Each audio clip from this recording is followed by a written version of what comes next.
Hey everybody, this is your host Clayton Mashad, and welcome back to Improv Town. In this episode, I get to talk to one of my favorite improvisers, Tim Thibodeau.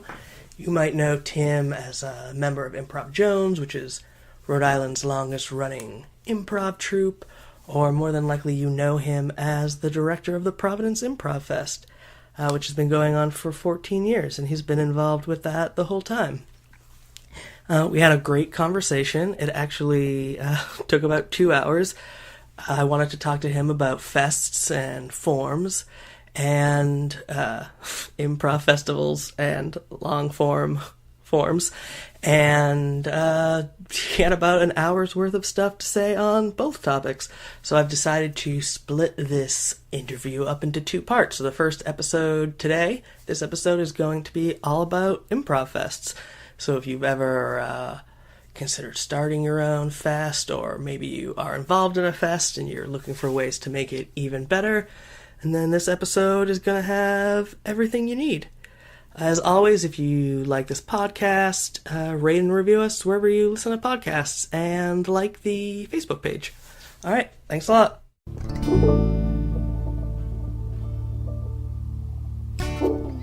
All right, cool. So, let's get started. So let's just start with some intro stuff. How did you get started doing improv? How did I get started? So, I guess when I first had the first interest to it was after college. I went to Eastern Connecticut, and I did like a college Saturday Night Live sketch show, recorded show, and stuff like that. Wasn't live or anything. I guess the studio part was live, but I kind of got into comedy doing that. And I didn't know how to really transition out of there when I got out of college. I didn't really want to move to New York at the time to do like TV or anything like that. But and this was before YouTube, so that capability wasn't there. So I just took a class in Boston. I believe it was CP casting in Boston, which I don't even know if that exists anymore. Caroline Pickman, the studio, I think they called it too. So I took a class. I really liked it right after college. Took a few acting classes like that. And then I think I took a class with Casey Seymour Kim, which was the Perishable Theater at the time. And that was my first kind of like local class. And this was probably in, I don't remember when that class was, about 2002 maybe, something like that. Then I took some time off, just kind of didn't catch on, because at the time it was just Improv Jones around here. There was New York stuff, UCB stuff, but all that kind of stuff, but around here there really wasn't that many things. I just kind of lost track of it, I guess. And when I really, really got into it, I was working at Ocean State Job Lot doing the ads and stuff like that, modeling for the advertisement. Oh my god! You were at Ocean I was State? in models, because I did the ads. I worked there for about a year. Yeah. We need to talk more about that. What do you mean you did the ads? Like the ads. I understand what ads are, so but what did you do? So I was a graphic designer. Okay, so I helped put them together. I wasn't the main one. I was just kind of like. So you were neither a model nor doing voices, or right? anything. So Ocean State Job Lot uses all the people that work there for the ads. So they try on all the stuff, and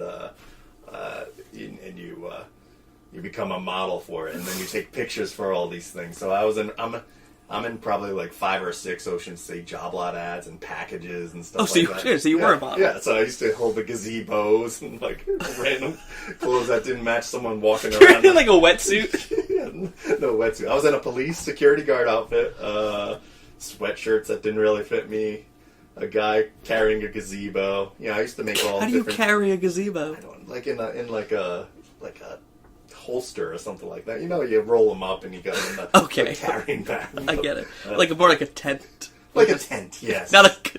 But like a... Not like a gazebo that people stand out when they get married.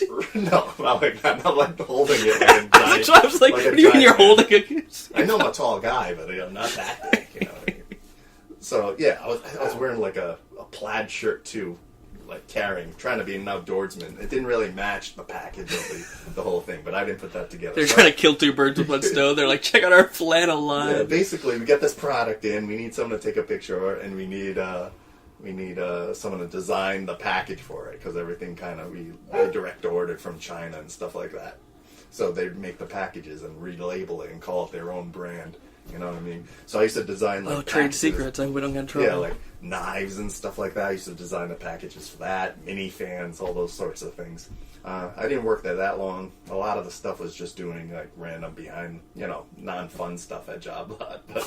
But from there, I actually met someone who showed me an article in the paper for Unexpected Company, who was based out of Warwick. I guess she had been to one of their shows. They had just started up, and there was an article in the Providence Journal, I think, or the Warwick Beacon, I can't remember. But they were having auditions. So at the time, I was like, all right, I'll do it. This is kind of something I really wanted to do. I was always kind of like a funny person. At parties, I'd just make stuff up and, like pretend I was passed out drunk on a table, and I'd keep the joke up for hours. I'd put my head down, put all bottles around me, and I'd just pretend I was passed out for hours, And people would say, you were crazy, you were so drunk and stuff. But I never really drank at the time either, so I used to pretend to do all that stuff. So I was always kind of just doing dumb stuff, like making stuff up on the spot, like improvising my way through parties and social scenes. But I wasn't a good storyteller or joke teller, so I didn't want to become a stand-up comedian. So I figured, once I saw this thing, maybe this will work. So I went on the audition, got into that. Pretty cool. They had just started, I think, 6 months earlier. And then I started with Unexpected Company.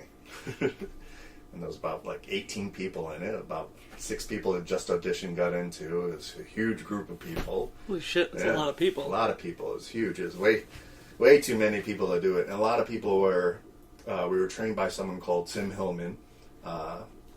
Dr. Tim, as everyone called him. I don't know why. He said, that he used to do it in L.A. He was in the group with Lisa Kudrow, Conan O'Brien. We still haven't proven that to be a fact yet, but that's what he said. But I was in Jazz Freddy. Also what? We haven't. I don't know. We haven't proven that to be a fact. But J.J. Lang, he actually started that too. Justin Lang, he actually started out with Dr. Tim. They were talking in a Blockbuster video, I guess, in Warwick.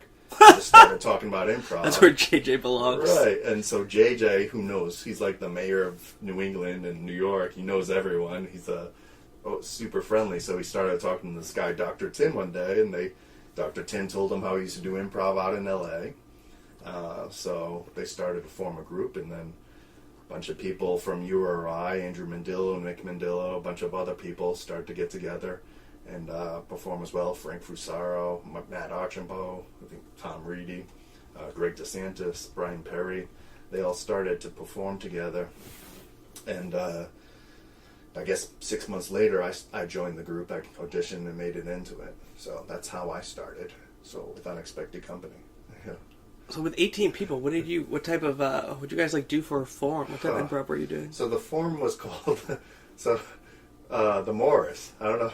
Oh, yeah. I've seen that. Real Mature from the Providence Improv Guild. They kind of done it a little way. So, but at the time, everyone did a monologue, essentially. These shows, when I first started, though, these shows had 18 people each person? They were it was 18 people performing on stage, but the crowds were huge. We played at the Warwick Museum of Art. We had I think because everyone was in college and everyone worked at the YMCA, so everyone's friends came over.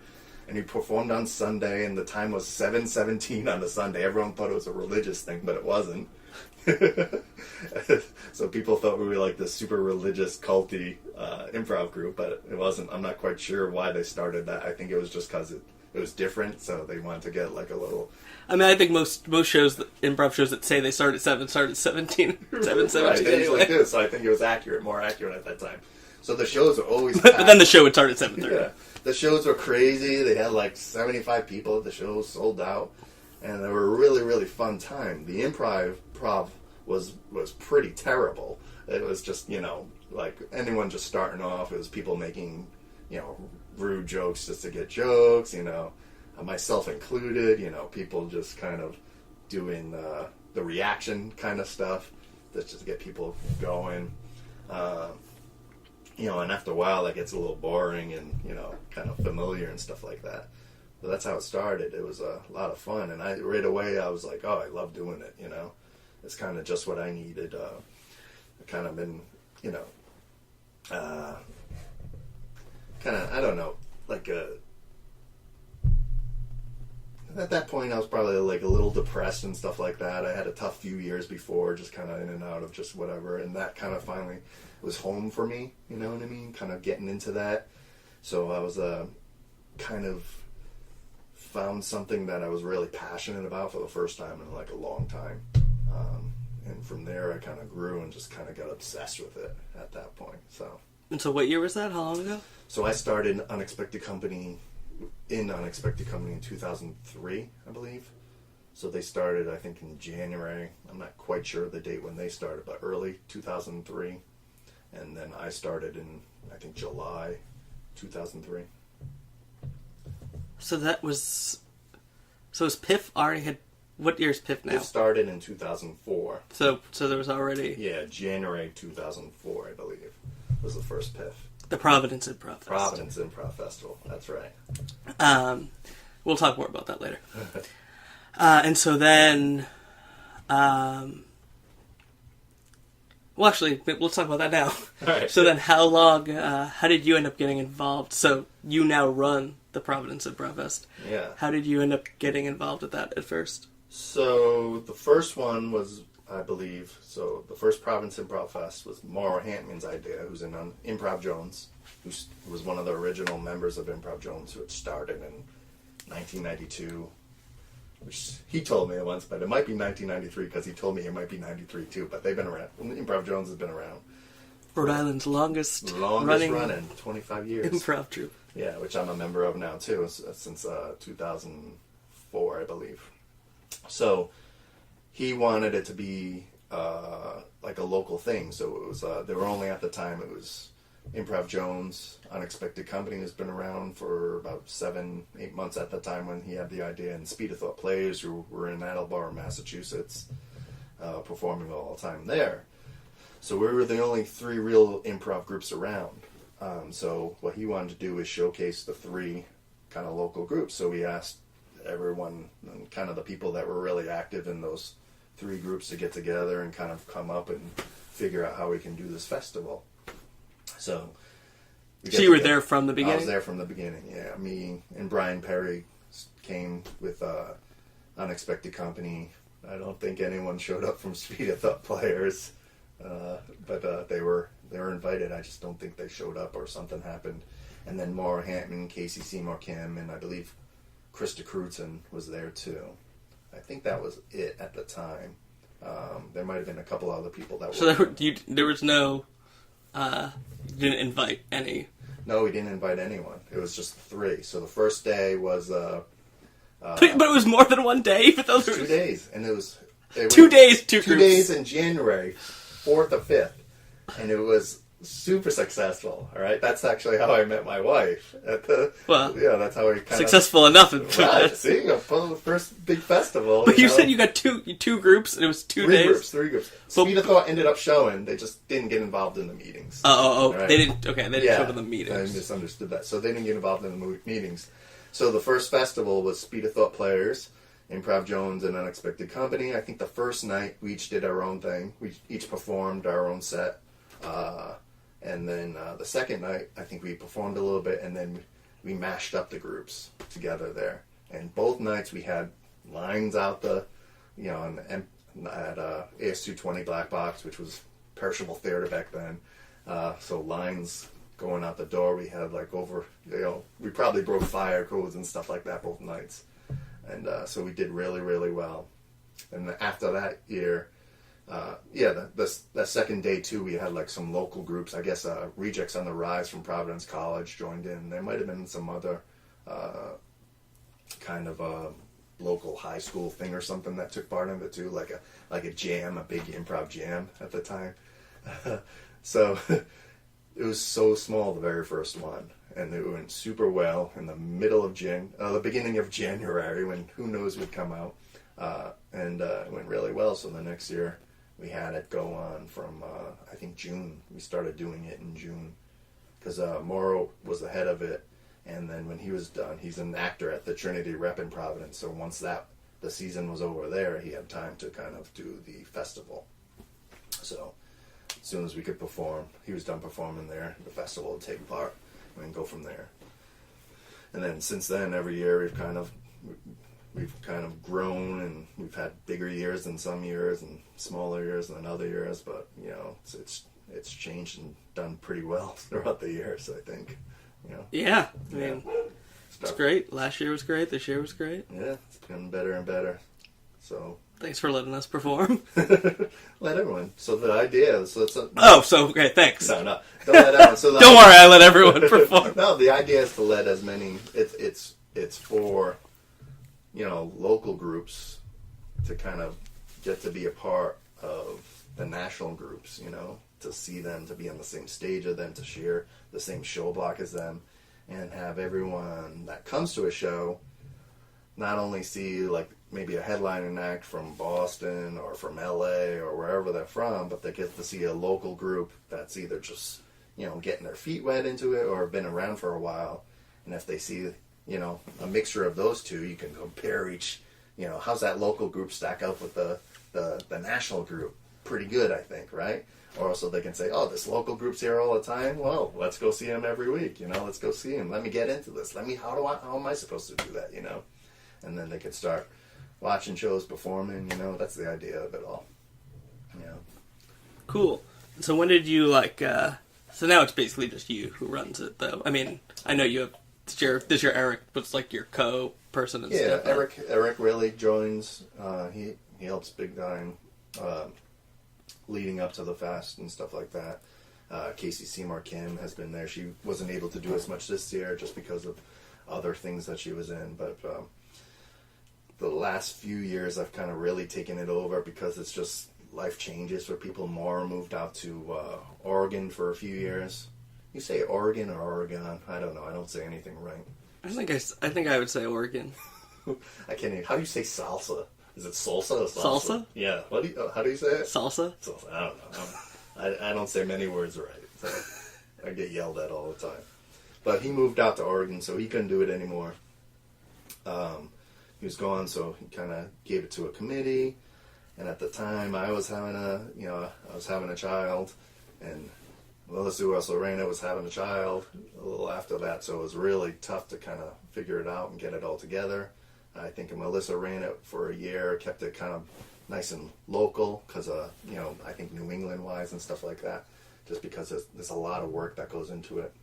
But the last few years, I've kind of tried to put aside, the really tough stuff to do, and try to kind of figure out what works and what doesn't work and what's worth the effort and what's not worth the effort. And so many people around here have... They're really occupied in other things, so it's really tough to kind of have a lot of people kind of commit the time that needs to be done into it. And it's also tough for, in some situations, and this is what Morrow kind of dealt with too, and I didn't quite fully understand until I started doing it, where you ask someone to do something when it's just as quick for you to do the thing that you ask someone else to do. And if the other person doesn't get that thing done in time, then it becomes a double kind of thing for you to do later on when you're not appropriate. So at this point, I kind of space it out, and I'm able to kind of, figure out what needs to be done. And if stuff I really don't think I could do, or think stuff's better than, I ask those people that I think they can do it. And if they can't do it, that's perfectly fine. You know what I mean? But I've kind of got it where it's running. I think I know what needs to be done. Let's get this done. What can I do? What can I not do? And then let's figure out who can fill in those places right there. And Eric Fulford, at this point, he sets the scheduling for me. He kind of is a lifesaver. During the fest, he's like second-hand man. He makes sure everything kind of runs smooth and gets done. Throughout the year, I ask for advice. What do you think about having this person come to the fest? can you watch some of these videos for me? Because I can't watch all these videos. Who do you think with this decision? What do you think about this piece of artwork? What do you think about this? All these certain decisions, I try to throw it out there for so many people. So it's not my idea on the whole thing. You know, I can't. Yeah, you asked me who I thought we should bring, and I said Craig and Carla Kikowski, and you ended up bringing them. We brought them, right? I was thinking... and then you stole the design for my t-shirt. I didn't technically steal that design. I think I stole it from 10 other things, too, looking at it. But it's a nice design, I think, you know.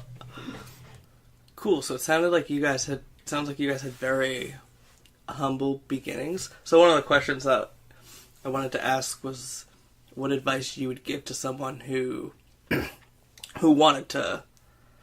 who was in a city that didn't have a festival and wanted to start a festival. And so like Ocean State Improv Fest just did their first one. Yeah. And obviously they got parallel P-graph. I don't even want to try to say the full parallelogram of photograph. Yeah. Oh, we both said it at the same time. They got so they got them and they had Airwolf. Right. I guess those were like the two big out of state ones. Versus you guys seem to be very successful with just starting off more local. So yes. So my question: what advice would you give to someone who was going to start a festival in a place that doesn't have one, or even if it does have one? So I would say for a group that doesn't have one, depending on how your local scene is, I think you really need to incorporate as much as the local scene as possible, right? So I know there's different factions of different scenes going on. Like Rhode Island is a small state, but we have a lot of improv, right?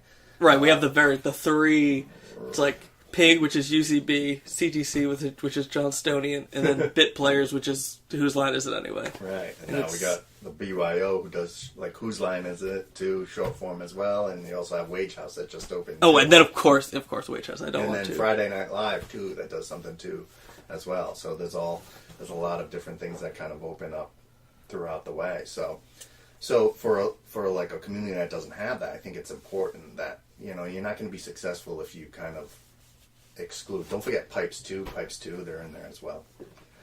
You got to exclude, you don't want to exclude the community, because the community changes too. Like I said, when we first started, it was 3 groups that didn't really talk to each other.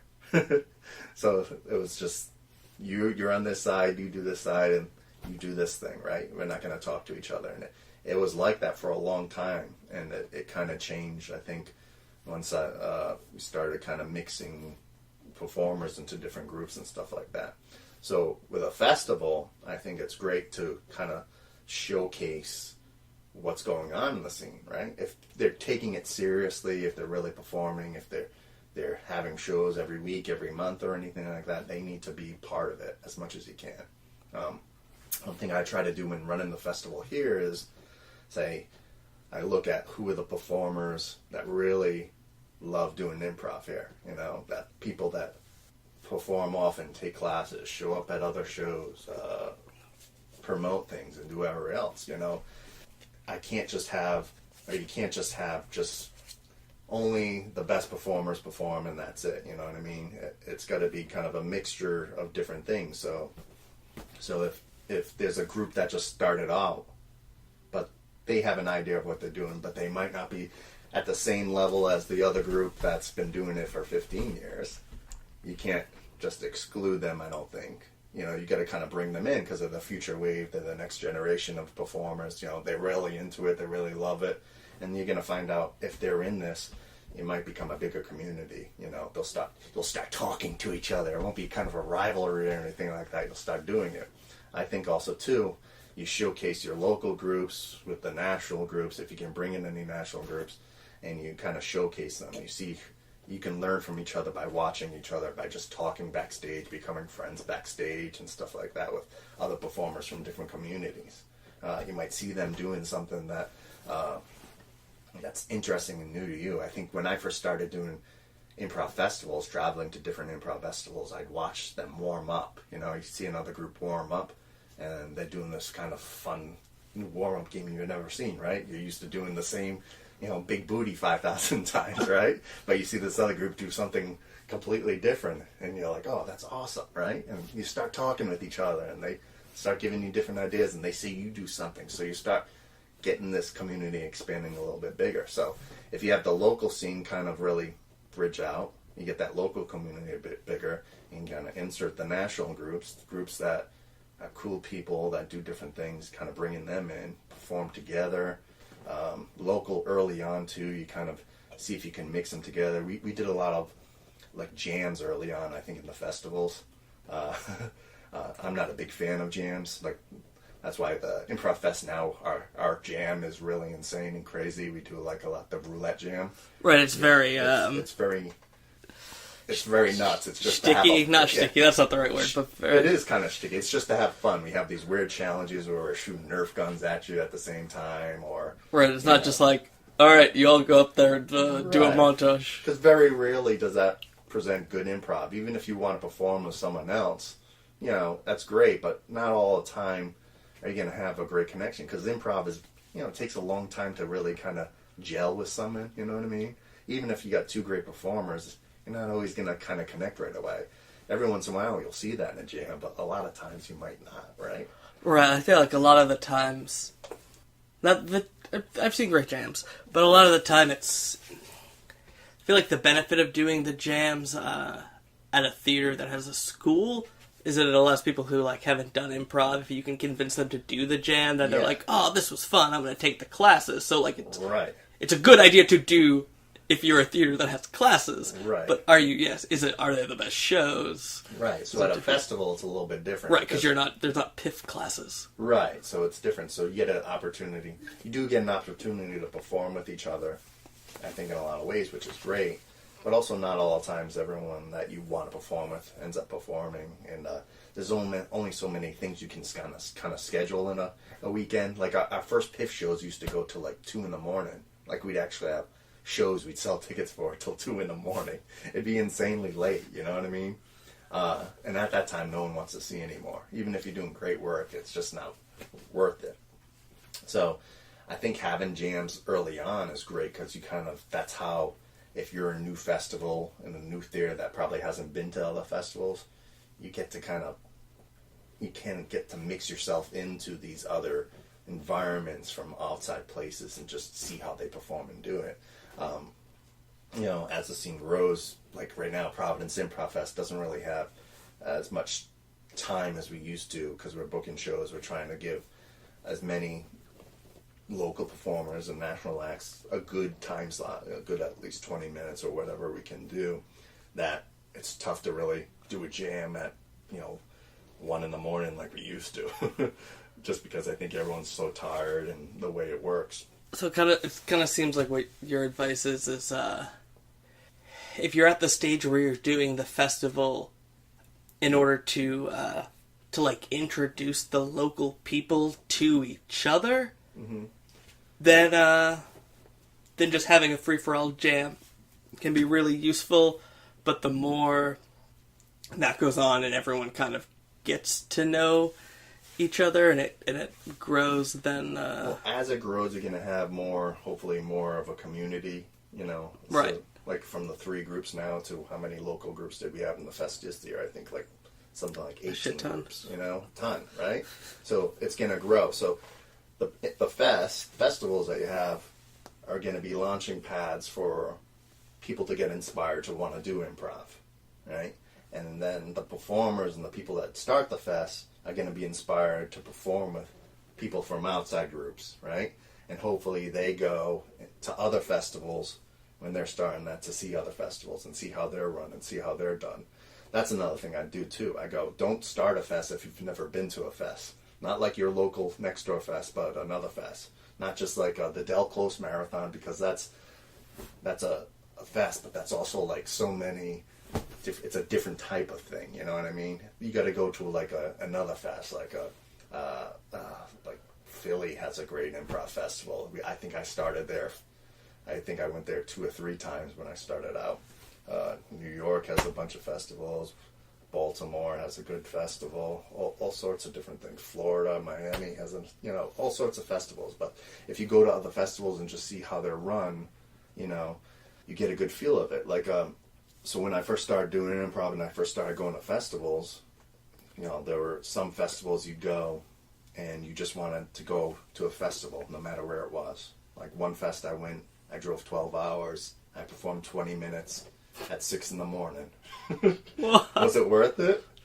I don't know. Probably not, but it was definitely worth it, I think, at the same time, to get that experience, to see how that feels, right? I've learned, too, from, booking the festival. If you have a group coming from far away, you want to give them at least a good time slot, you know what I mean?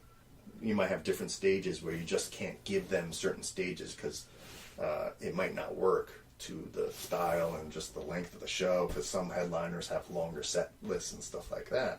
But you want to give them at least, a good 20, 25 minutes of stage time and a good time slot. You don't want to put them at 6 a.m. in a back room somewhere, which I've done a few of those on. So you learn from that. You don't want to do that, because those people probably won't go back and saying this was an awesome festival to perform at. I performed I can't even really imagine, my first, having 6 a.m. shows. Oh yeah, it was a. Is it because there's that's not the? It was a marathon or something like that. Right. So, So that's a late show, not an early show. I don't even know what it's called. I've had a few of them. So that was a Toronto Improv Festival. So I did that. We drove all day, and then we performed at 6:30 in the morning or something like that. And we had a lot of fun because it was part of the experience of traveling together, performing, and the people. Actually, the small audience that was there was a pretty cool audience. We had a fun show, but there weren't many people there. And then we left, and we're like, I guess that's done. There was no one hanging out. There was no one doing anything. Nothing like that. So it was kind of a waste. Right. We've been to Miami Improv Festival, I think the first time. It was a smaller audience and a very small stage. I think we had a decent time slot and stuff like that. But the performance wasn't that great, but the experience was really cool. You got to go to Miami. They had good after parties. A lot of the performers hung out and everything like that. So that was cool. You know what I mean? They took care of you as a performer at that time. You had pizza, you had beer, whatever it is. And there's some fests you just kind of show up and you're leave, And you don't want that to be the experience. I mean, I'm sure sometimes Providence Improv Fest has been that to other people. You know what I mean? I've gotten feedback where it's kind of been I traveled all this way and I got stuck in this spot at this slot. And I'm like, you know what? I could, how some people get negative feedback and you're like, screw you, man. I try to be like, yeah, I can see that. I understand that. Good. I'll make sure I don't do that again. You know what I mean? Because we used to do stuff on the stage and we did our best and we thought it was an okay setup, but for someone coming from wherever they were coming to perform in a makeshift stage in a spot that wasn't as cool as the other spot, could be a little disheartening to them, you know what I mean? So you got to learn that. So when you're accepting groups, you got to think, am I able to put them in a good spot? Can I put them in a place where they'll be like, oh, I'm so glad I came. I get to do this spot, this location, and I get to perform in the show block with this person. Or are they a mediocre talent level where you're I'm not quite sure, but hey, cool, they're from Mississippi. It'd be cool to have an improv group from Mississippi, and you stick them on a midnight show and the worst theater you got.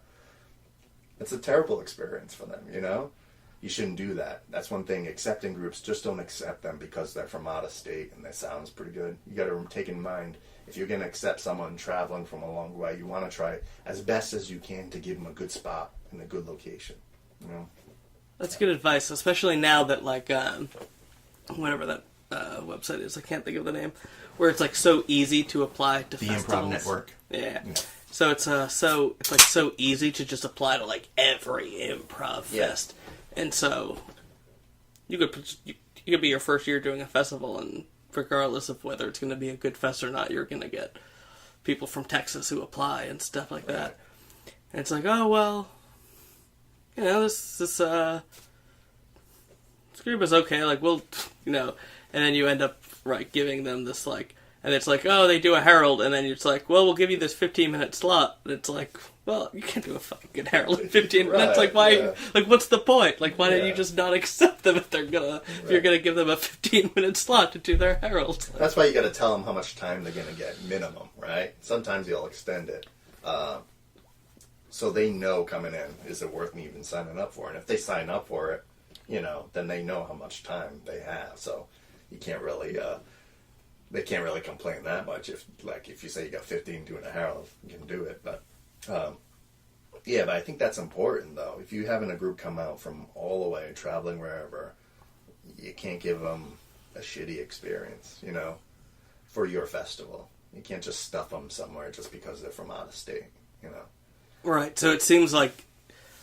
So it seems like kind of the way I would interpret that if I was going to run a fest is like, as much as further distance seems appealing, that further distance requires you giving them a longer set. So then, like, you have to weigh those things equally. Not even a longer set, but maybe put them in a better position for them to succeed. Or yes, it involves some other group. Right, which means you're taking away from a better group. Right, exactly. Being That's in what that I mean. spot. Which sometimes is fine because that group can probably handle it anywhere, right? But at the same time, you got to be thinking about it. Is it worth this group to come travel this way on your end to bring them in? And that I've had the last few years. A lot of times, groups from outside state are a lot of people just starting out, and you can tell they're just starting out, right? And it's new, and that's awesome. And you're like, all right, I really want to accept this group because they're. That was me one day, signing up for every improv festival. I really want to get in these festivals. Cool, and I got accepted to all these festivals. And that's how I really started to love the improv community, going into all these festivals, traveling all the time, But at the same time, running a festival, I try to consider, is this group strong enough to hold a good spot, or, wherever it is. Luckily, I think at the fest now, most of our spots are pretty good. I think I've kind of limited the midnight shifts that we used to have, or the really late shows where we're not going to get a large crowd. I think this year specifically at the fest, I think the smallest crowd was 35 or something like that. Every show was pretty well attended from what we could do, half full or completely full.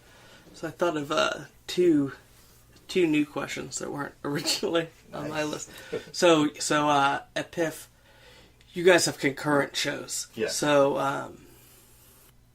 like, what do you think the pros and cons are of having concurrent shows versus having a longer festival? Whether that means more days or whether that means going later into the night. So that's good. So it's cool. Yeah. So experimentation is what gets you 14 years of an Improv Fest, right? So the first year was 3 groups, 2 days, and then I think we expanded it to right away. I think we did it maybe 3 days, I can't remember, and soon after that it was Wednesday, Thursday, Friday, Saturday, and Sunday, right?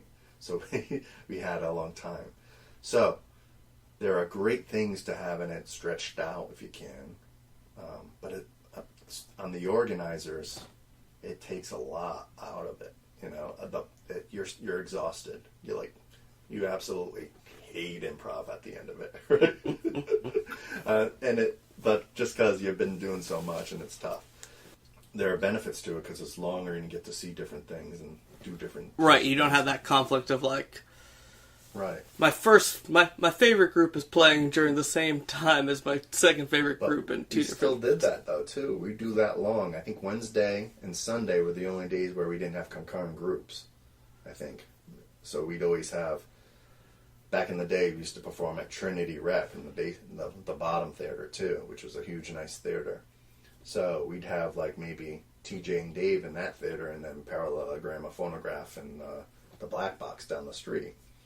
So it was pretty... that's torture, man. As an audience member, we tried not to do that back then. I don't think we actually had that, but we had Morrow got some.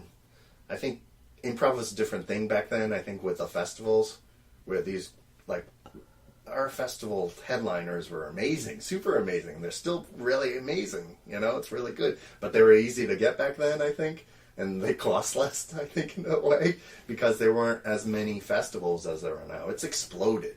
I tell you, when I first started, I'm sure someone that started when I started could see it explode. But when I first started, there were festivals here and there, a lot of festivals, but now it's just, there are festivals everywhere, like it's 2, 3, 4, 5 a weekend, it seems like that. Right, right. You figure if there's 50 states and every state's having a festival, that's one a week. Right. So and there's more than that. Yeah, now you're competing for headliners, and headliners, all right, they're booked at this place, so I can have it, and then they're like, their rates are going up, and it's awesome because, they're getting paid for doing improv better than they used to, and what they should get, you know what I mean? And it's a good thing that you can say, oh, this person's awesome. Good, someone's getting paid. They're making a super awesome career out of traveling to festivals and stuff like that.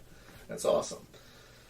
So when we used to do it, we've tried it a few different ways where we'd have it like over 4 or 5 nights, where we'd still have it concurrently, and we'd have some shows.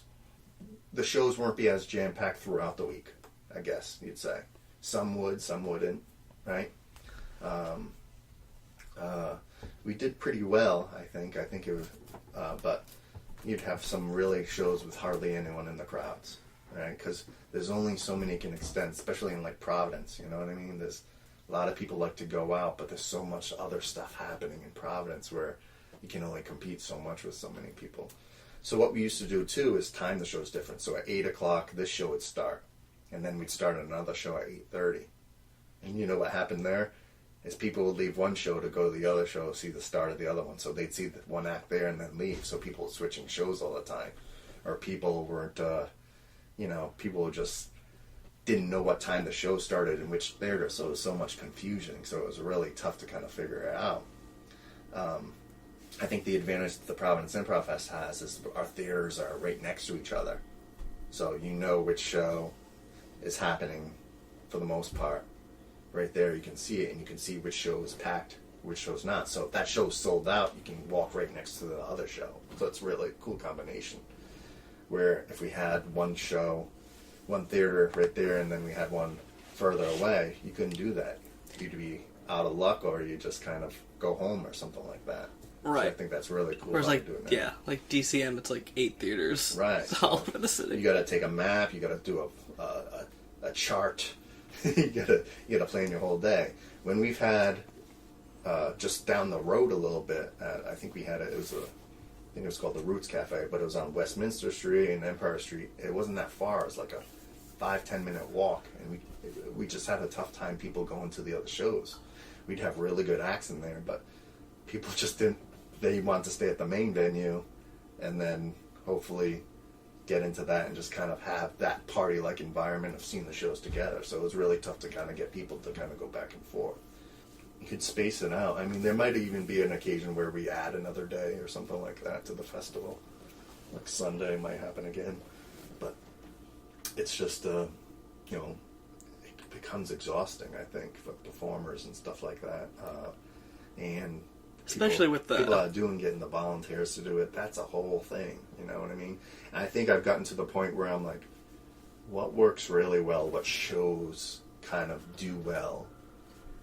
It might be a little more jam-packed than like I'd love more opportunities to have more days for workshops and stuff like that throughout the week and stuff like that. I don't think we can kind of accomplish that as best as I would like it to go. I think we can do it, but I really want maximum kind of impact for everything that we do. You know what I mean? I don't want to spread it out and make everything thin, because I want, this is the fest. It's these 3 nights.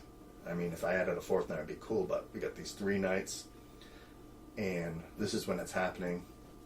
Be a part of it, hang out, do all you can during these nights, and just kind of let's get it out of our system. Like on the 3rd day, you're exhausted. You're performance-wise exhausted.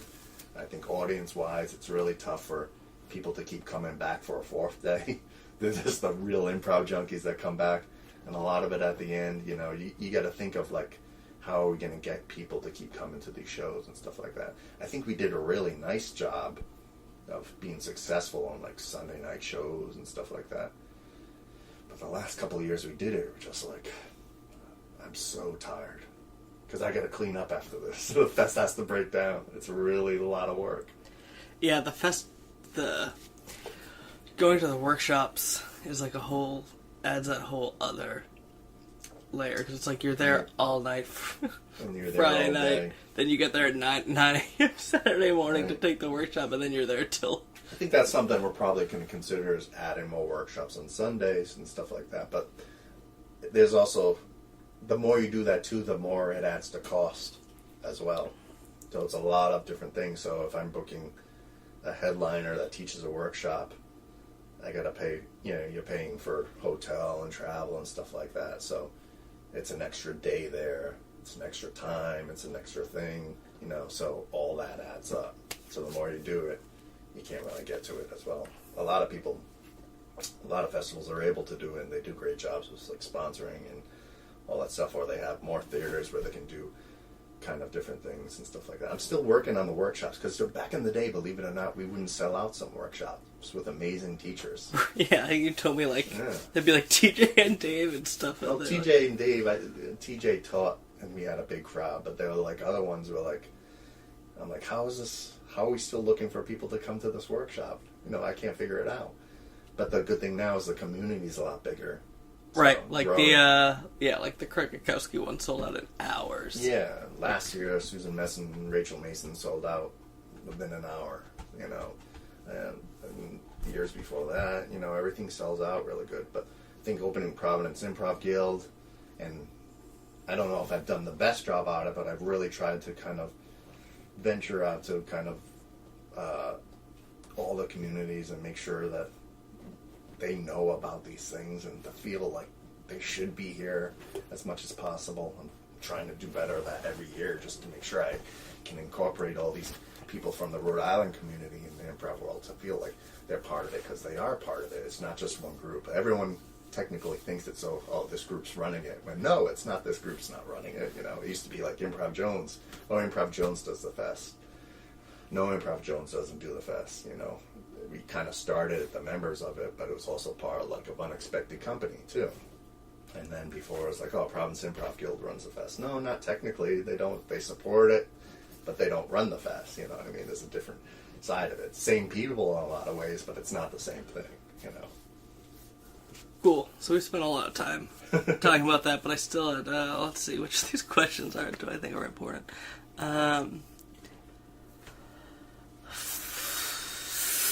Do you spend any money promoting the fest, or is it all volunteer stuff? Promoting? Yeah, I spend money. Still trying to figure out the best way to do it. I like Facebook advertising. I think that works. I spend money on that. Boost and posts. Posters. Well, yeah, obviously you have to pay for posters. Yeah, right? Press releases, stuff like that. I try to talk to, Amy Ponce has been great getting it on the radio at Light Rock 105. Light Rock 105. Yeah, she's been promoting it for years, so she's been great at that. Volunteers, getting the word out. It's different from having Facebook. Makes it a little bit easier in a way to kind of get the word out, and but it also could kind of be bugged down. So we spend money on advertising for sure, but I'm not quite sure how much else. I like a podcast. I've promoted on different Jimmy Crane Improv Nerd podcasts before for submissions and stuff like that. But what I really do is trying to, I don't know, for submissions, I promote too. Get the word out on Improv Network, post different things.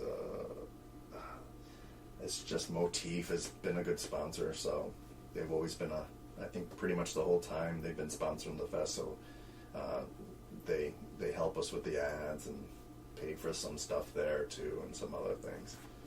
Some stuff isn't really worth it. Some stuff is. It's really tough to kind of figure out.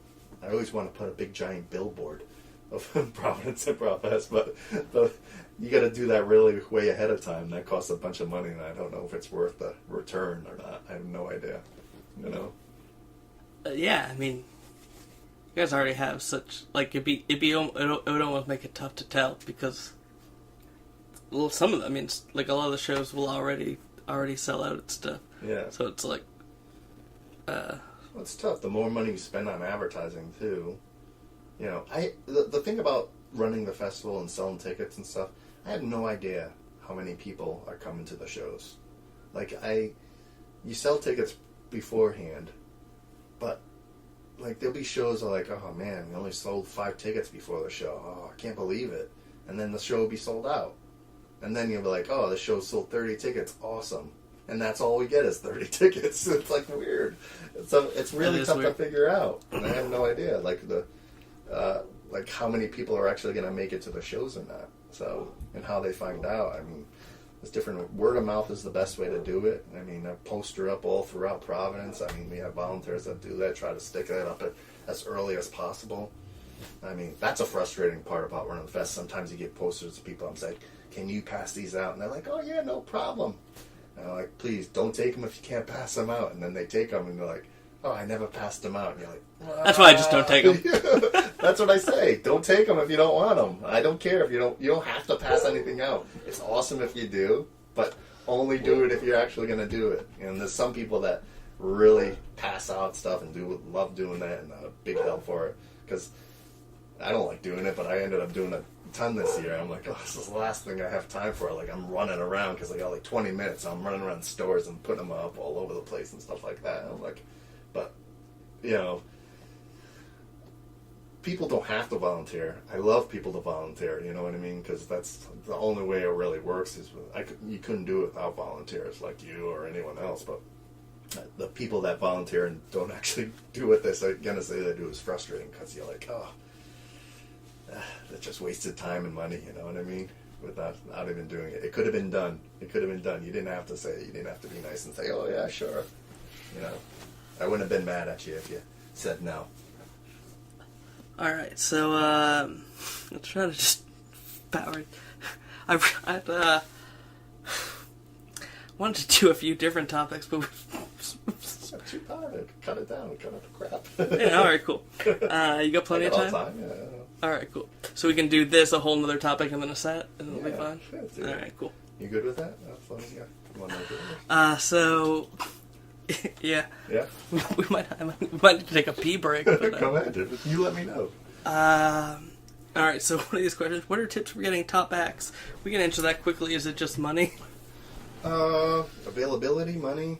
Find out who knows who. You know, because not everyone knows who anyone is. That's why when I asked you that day, I was thinking Craig Gakowski and Aaron Shuxedo and stuff like that for this year. And then you said that. I'm like, great. All right, I'm going to ask him again. I didn't know if they'd be available, because Craig's in a lot of TV stuff and everything else. And he's a star. He's constantly performing at festivals and teaching and doing all sorts of stuff. So great that they can make a living just doing that. Yeah, it's great. I mean, he's making a living just fine. But. Right. But it's cool. But to see that people know, I try to put out feelers of who would you like to see come to the fest. I try to put out people I've always wanted to try and get. And people I kind of keep an eye on how they're going. I usually look at other festivals and see who they have. You know, and I say, I wonder if that person might want to come to Providence. Try to vary it up a little bit, you know what I mean?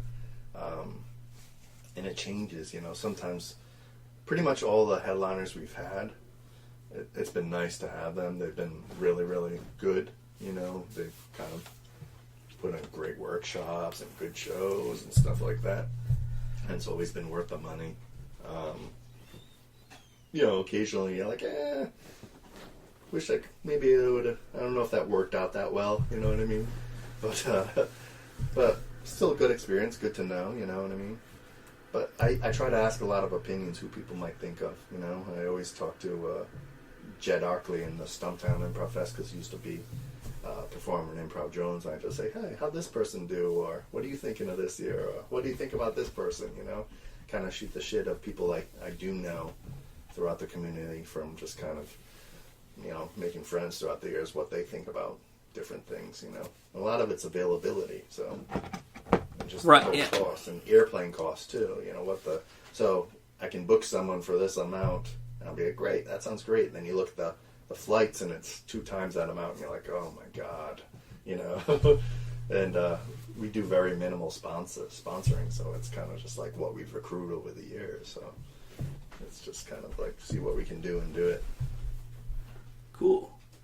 All right, want to take a quick break and then do some more? Got it. Want a beer or what?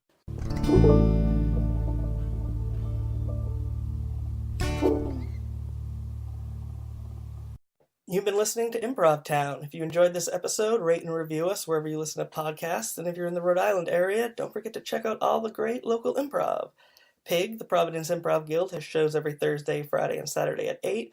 The Contemporary Theater down in Wakefield is currently doing Maestro Improv at 9:30 on Fridays. And the Bit Players do Shore Form down in Newport every Friday and Saturday night at the Firehouse Theater, and that's BYOB, so that's always fun. You can also check out Improv Jones, Rhode Island's longest-running improv show, on the first Saturday of every month. That's down at the AS220 Black Box in Providence. Last but not least, there's a new improv theater in town, Wage House, which has shows every Friday night at 8 in Pawtucket. And many of these theaters also offer great improv classes, so don't forget to check those out as well. I'm sure Google can help you find everything you need. See you next time.